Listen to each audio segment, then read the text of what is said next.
วันนี้นะคะอนุ้ยมีข้อมูลมาเกี่ยวกับเรื่องของโรคสะเก็ดเงินค่ะนะคะหลายๆคนนะคะก็อยากรู้ว่าโรคสะเก็ดเงินเนี่ยเป็นยังไงนะคะจริงๆแล้วคนโบราณก็จะเรียกว่าโรคเรื้อนกวางนะคะลักษณะมันก็จะมีเป็นผื่นตุ่มแดงนะคะเป็นขุยบางคนซึ่งผื่นเนี่ยมันจะมีหลายอาการนะคะลักษณะของผื่นอาจจะเป็นลักษณะของเขาบอกว่าผื่นเป็นตุ่มหนาตื้นก็ใช่นะคะหรือผื่นเป็นตุ่มนูนแดงก็ใช่นะคะแล้วอันนี้ก็จะมีขุยกระจายนะคะกับอีกอันนึงคือเป็นตุ่มหนองตื้นลักษณะของโรคสะเก็ดเงินนะคะนี่อาการอื่นๆนะคะก็อาจจะมีร่วมกันกับเล็บอาจจะมีเกิดขึ้นที่เล็บด้วยนะคะในเรื่องของอาการอื่นหรือมีอาการปวดข้อคล้ายๆรูมาตอยด์แต่จะปวดน้อยกว่านี่คือลักษณะหมายถึงอาการทั่วๆไปนะคะทีนี้หลายๆคนค่ะก็ถามว่าไอ้โรคสะเก็ดเงินเนี่ยมันเป็นโรคติดต่อไหมนะคะจริงๆแล้วโรคสะเก็ดเงินไม่ใช่โรคติดต่อนะคะมันเป็นได้ทั้งผู้หญิงผู้ชายเป็นได้ทั้งคนตั้งแต่อายุ 20-30 ถ้าจะเป็นก็จะเป็นได้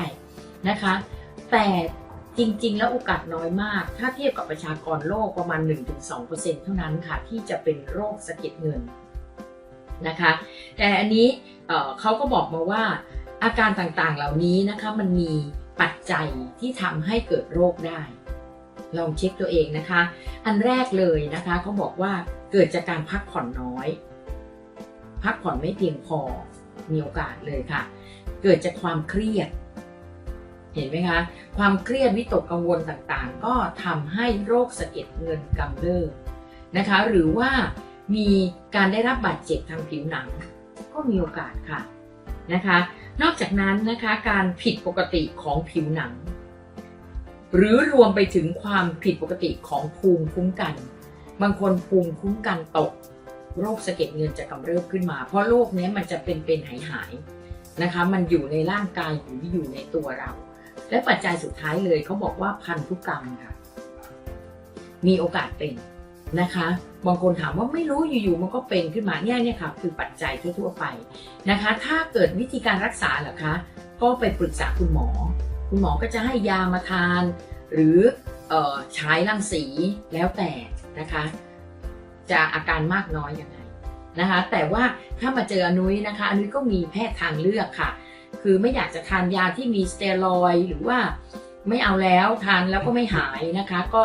สอบถามกันเข้ามาเพิ่มเติมได้เรามีสมุนไพรอะไรที่ไม่มีสเตียรอยด์ทานแล้วเขาก็หายกันมากมายนะคะอินบ็อกซ์กันเข้ามานะคะแอดไลน์หรือจะโทรศัพท์ติดต่อโดยตรงอนุ้ยยินดีให้ข้อมูล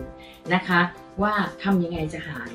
นะมันก็เป็นหายแบบนี้แล้วทำไงให้มันหายขาดล่ะนะคะค่ะชอบก็กดไลค์กดแชร์กันนะคะกับข้อมูลดีๆใน Life ดีๆ by ชุติประภาค่ะนะคะอนุ้ยก็จะมาหาข้อมูลดีๆอย่างนี้แล้วมาคุยกันนะคะคุยกันแต่เรื่องดีๆค่ะ